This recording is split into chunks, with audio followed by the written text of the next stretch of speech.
Hello tout le monde. Allez, on se retrouve en live pour parler des nouvelles habitudes. C'est mon 3e jour où je commence mes journées par de la marche. Ça paraît bête, mais ça reste une nouvelle habitude à mettre en place qui me fait passer par plein de petites étapes. Et donc ça me permet aussi de vous partager des tips au fur et à mesure par rapport à tout ça. Salut tout le monde. Ok.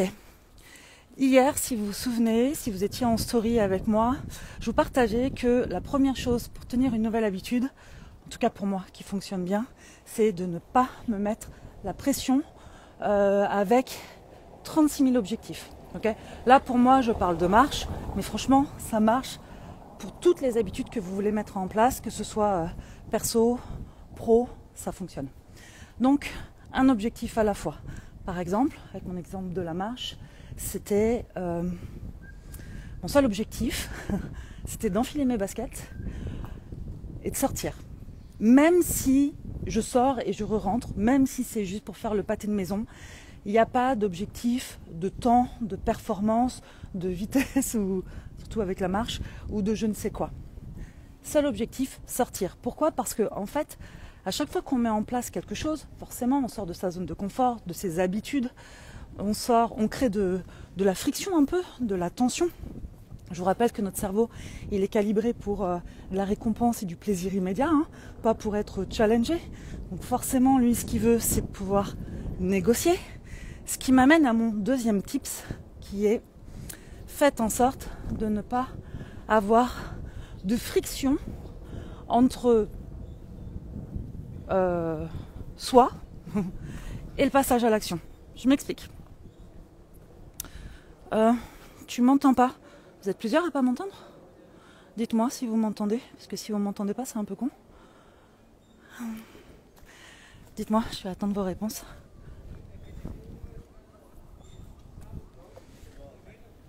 Bon, je continue, et puis vous me direz si vous m'entendez ou pas. Donc deuxième tips, on prépare les choses la veille. Ça veut dire quoi ? Ça veut dire que la veille, mes baskets sont devant la porte. Ah super, merci. Donc la veille, les baskets sont devant la porte, les chaussettes sont dans les baskets, la tenue de marche est prête. Et comme ça, en fait, le lendemain matin, je ne me pose pas de questions, j'y vais. Je suis en mode pilotage automatique, je sais que j'ai ça à faire, que j'ai prévu ça. Je sais pourquoi je le fais, ça j'en ai pas encore parlé, mais le pourquoi on veut mettre la nouvelle habitude en place est hyper important. Et je vais pas trop m'étaler dessus. Ça, j'en parle beaucoup dans la formation holistique business. Et aujourd'hui, donc, troisième tip que j'ai envie de vous partager, puisque j'ai été confrontée à ça ce matin. 4h du mat, je me réveille. Il pleut de fou. Et je me dis, merde, il pleut. C'est con, je vais pas pouvoir aller marcher. Et au fond de moi, je sens petite sensation de yes. Je vais pouvoir loser tranquillou bilou et c'est bien, c'est pas de ma faute quoi. Et en fait, ça montre à quel point ton cerveau, ton mental vient négocier avec toi et te raconte des histoires dès qu'il en a l'occasion. C'est pour ça que je parle de ne pas créer de friction. Je me rendors, 7h du mat, je me réveille et on reçoit un petit vocal d'Iléa qui nous dit « Bon les gars, je suis en train de promener Freud, son chien, il pleut des cordes, donc je vais rester à la maison, je vais travailler de la maison. » Et là, je me dis « Bah non, mais là, vraiment, c'est sûr, je peux pas. » Sauf qu'entre-temps, Sébastien est sorti, lui, il promenait Poppy, il m'a dit « Non, ici, il pleut pas en fait. » Et donc, pilotage automatique, j'ai enfilé ma tenue, j'ai mis un petit kawaii, un bonnet, j'ai chaud de fou en fait, il ne pleut pas ici. Quand on habite dans la même ville et je suis sortie pour marcher. Le troisième tips par rapport à ça, c'est si ça devait arriver, je ne m'arrête pas plus de 2 jours consécutifs. C'est-à-dire que si je n'y étais pas allée aujourd'hui, il est fort probable que je n'y aurais pas été non plus demain, c'est possible. 2, c'est le max. En sachant que 1, c'est mieux. Voilà. Une journée où on s'accorde pas Pas 2 jours consécutifs, en fait. Mauvaise idée. Une journée max. Pourquoi ? Parce que en fait, la première fois, on trouve une excuse. Et puis, encore une fois, comme on est vraiment calé pour le plaisir immédiat, c'est très facile ensuite d'arrêter et de se dire que c'était trop compliqué, qu'on avait d'autres choses à faire, que c'était pas faisable, qu'il y avait trop de ceci, trop cela, on est en hiver, il pleut, enfin bon bref, toutes ces choses-là. Donc si je récapitule, un pourquoi, hyper important, même si je ne l'ai pas vraiment développé. Donc pourquoi je fais ça ? Attention, le pourquoi, il ne faut pas que ce soit un pourquoi de merde en mode je veux perdre 2 kilos quoi. Je dis pas que c'est de la merde de vouloir ça, mais c'est bien de le raccrocher à quelque chose qui fait plus de sens avec nos valeurs. Donc un pourquoi, 2, un objectif à la fois, pas de pression, ça sert à rien, sinon on est vite déçu et ça le fait pas, il faut qu'on se célèbre à chaque fois. Donc un petit objectif, un objectif à la fois. 1, 2, 3. C'était quoi le troisième, les amis ? Interro surprise. 3. Oui, pas de friction. On prépare les affaires la veille. C'est Mel Robbins qui dit ça dans un de ses livres ou podcasts, je ne sais plus. J'aime beaucoup cette phrase. Le succès se prépare la veille. J'y crois vraiment à ça. Et ensuite, 4e, pas de jour off. Pas 2 jours off consécutifs. 1 jour à la fois. Voilà ce que j'ai envie de partager avec vous. Alors, je vous lis. C'est clair, c'est bon de ne rien faire, mais pas plus. Car l'humain est flemmard de nature. La discipline, chez nous, les athlètes, c'est important. Yes, alors, moi, je ne suis pas du tout quelqu'un de discipliné. Ça, c'est une belle croyance sur moi. Du coup, avec un beau petit biais de confirmation. Mais aujourd'hui, clairement, je ne suis pas quelqu'un de discipliné. En tout cas, je suis quelqu'un qui peut très vite devenir psychorigide parce que je suis perfectionniste. Mais comme je me mets la pression, ça ne tient pas sur le long terme. En revanche, ce dont je me suis rendu compte, c'était que j'étais quelqu'un d'engagé vis-à-vis de moi-même et de mes objectifs, notamment quand ça fait sens. Donc, discipline, engagement. Personnellement, je ne crois pas du tout en la motivation. La motivation, elle donne un élan, un coup de pouce, mais elle ne tient pas sur le long terme. Voilà. Et d'ailleurs, toutes les personnes qui sont en mode on y va en mode motivation, sur motivation tous les jours, je pense clairement qu'à un moment donné, tu crames ton système nerveux. Mais bon, je regarde s'il y a d'autres messages que je n'ai pas vus. Ok, je crois que j'ai fait le tour. Voilà les amis, ce que j'avais envie de vous partager, si ça vous aide ou si ça vous inspire pour mettre en place de nouvelles habitudes. Moi, personnellement, entre marcher tous les matins et loser et scroller sur mon téléphone, à la base, et naturellement, forcément, je suis plus en mode lose. Mais comme je vois à quel point ça me fait du bien, j'ai vraiment du plaisir à le faire. En fait, ce qui est compliqué, c'est la mise en route. Parce que je pense que ça faisait déjà quelques jours, semaines, et il y a même des mois où je me disais, ça serait bien que je me mette à la marche quand même. Et en fait, le non-passage à l'action, ça donne une image de soi qui est un peu relou, en fait, qui n'est pas très agréable, pas très confortable. Et là, le fait d'y avoir été, alors que j'ai procrastiné ça pendant des mois, 1, je suis hyper fière de moi. 2, je sens à quel point ça me fait du bien. Ça fait un bien fou à mon système nerveux.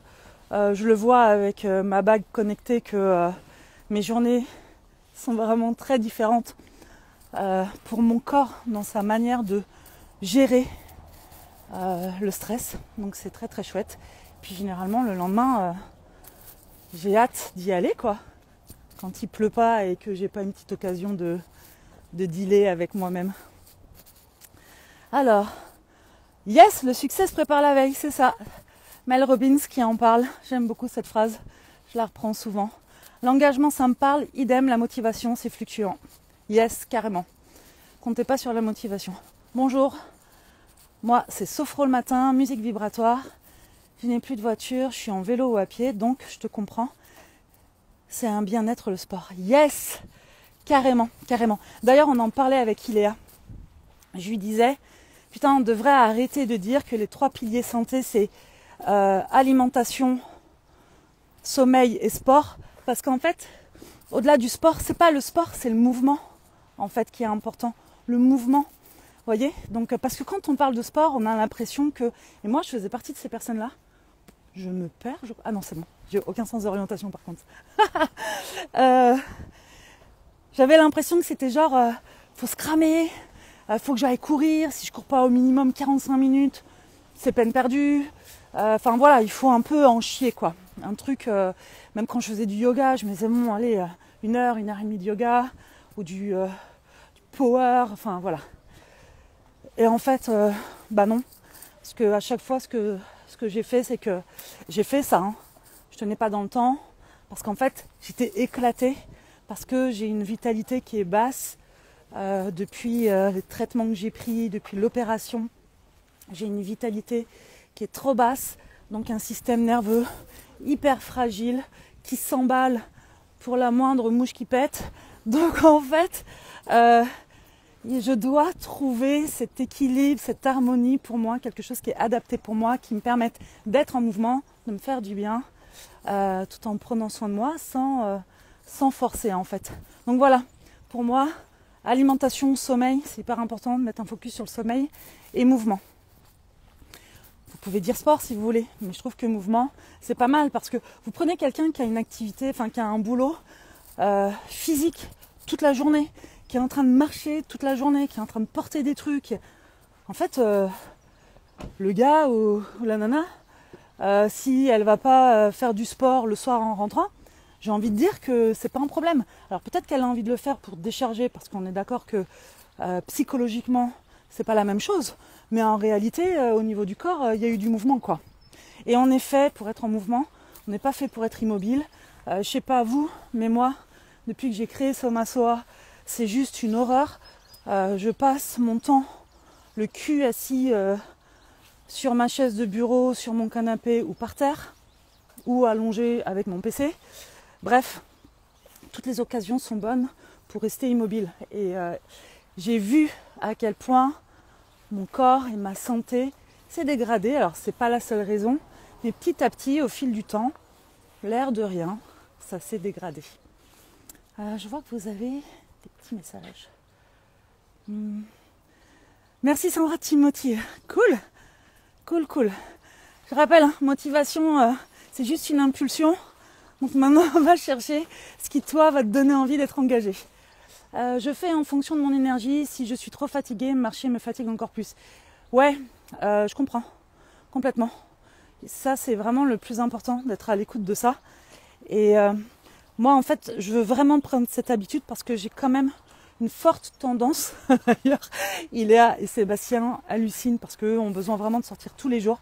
Moi, j'ai une forte tendance à apprécier d'être dans ma grotte à la maison. Je ressens pas naturellement comme ça le besoin de prendre l'air et de sortir. Donc, je peux faire 1 semaine, 2 semaines à la maison. C'est jamais un problème pour moi. Je peux vous assurer que moi, les confinements, hormis le fait qu'on me privait de ma liberté, comme j'ai un esprit rebelle, ça c'était pas ok. Mais sinon, en soi, rester chez moi, c'était pas un problème. C'était presque même genre, enfin une excuse pour être sauvage et que ça passe crème, quoi. Donc en fait, c'est pour ça que je dis, en fonction de mon énergie, je veux sortir, même si j'ai chaussé mes baskets, j'ai ouvert ma porte, j'ai été dehors et je re-rentre. Parce que je sais que pour moi, ça, c'est le plus challengeant. Et après, en fonction de mon énergie, je vais plus ou moins loin. Là, par exemple, il est 40. Je suis sortie de la maison. Il est 8h40 chez moi puisque je suis au Portugal. Je suis sortie de la maison à 8h12. Voilà, là, je me dirige tranquillement vers chez moi. C'est bien, je suis hyper contente, mais ça aurait duré 5 minutes. J'aurais été hyper contente aussi. Et c'est pour ça que je vous dis un objectif à la fois. Parce que du coup, dans tous les cas, c'est gagné. Et dans tous les cas, vous pouvez vous célébrer. Et quand on est crevé, on se repose. Et la célébration, ça peut être aussi d'avoir pris soin de soi en s'accordant du repos. D'ailleurs, il faudrait que je vous fasse un live aussi là-dessus. Parce que hier, je partageais un truc sur la procrastination. La procrastination, c'est tout un truc. Ah non, c'est pas à vous que je partageais ça. C'est que j'ai enregistré la vidéo « Au secours, je procrastine pour Holistic Business ». Voilà, c'est ça.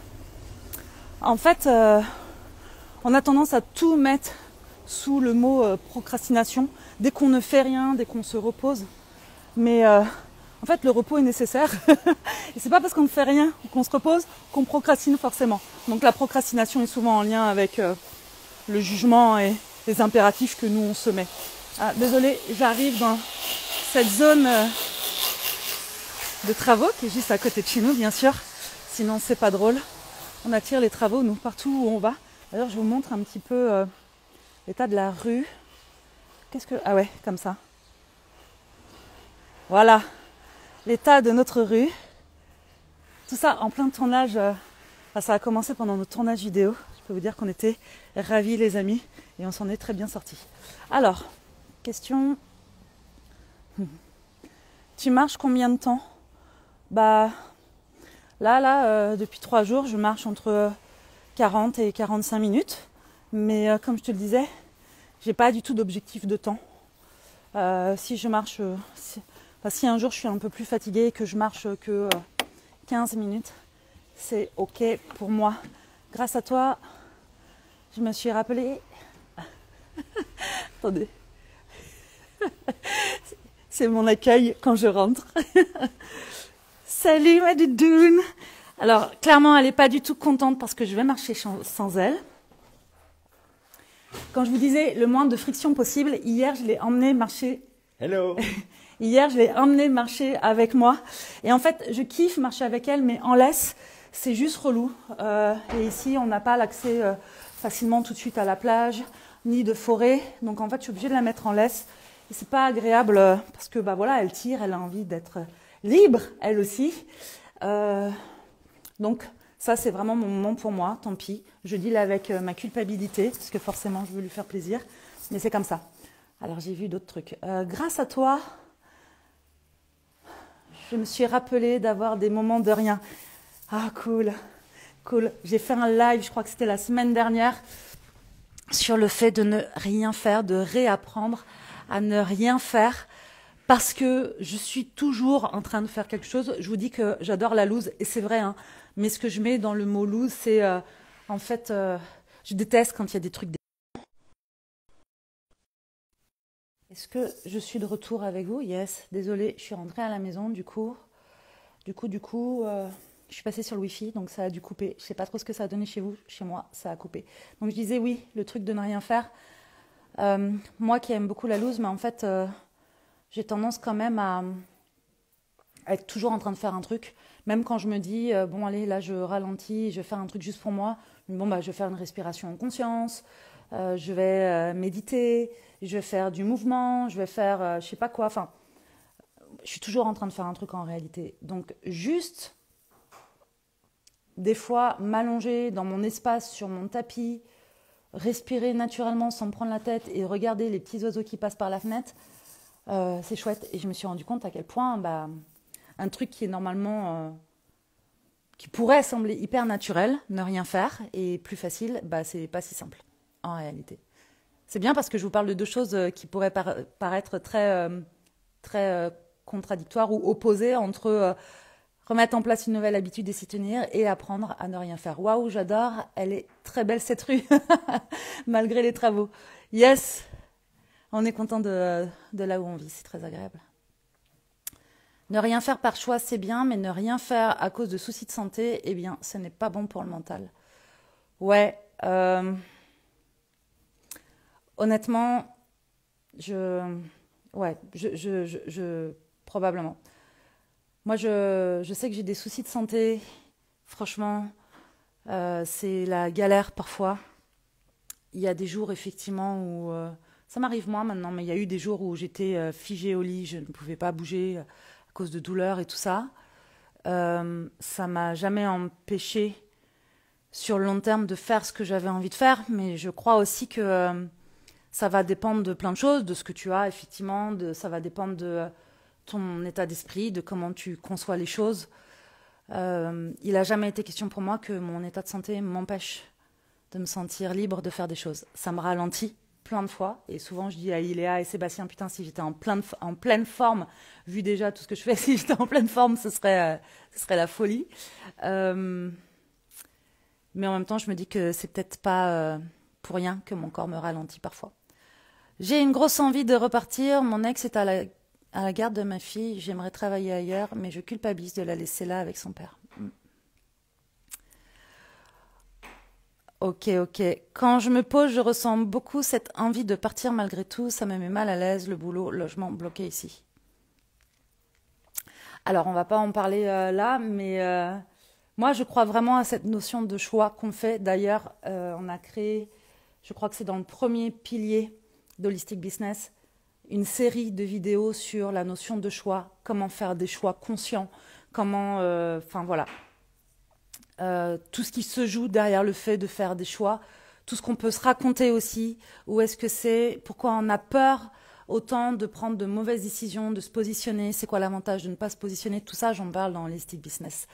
Voilà les amis, bon allez, je vais m'arrêter parce que être en live là avec vous, ça dure, c'est cool, j'adore ça, mais ça me fait aussi un peu procrastiner en réalité, il est 8h47, il va être temps pour moi d'aller me doucher et de faire ce que j'ai à faire puisque je retrouve Holistic Origin, toute la tribu aujourd'hui pour un coaching sur les valeurs, un sujet aussi que je kiffe. Je pense que je vous ferai un petit live demain pour vous parler d'un truc d'ailleurs autour des valeurs et des abus.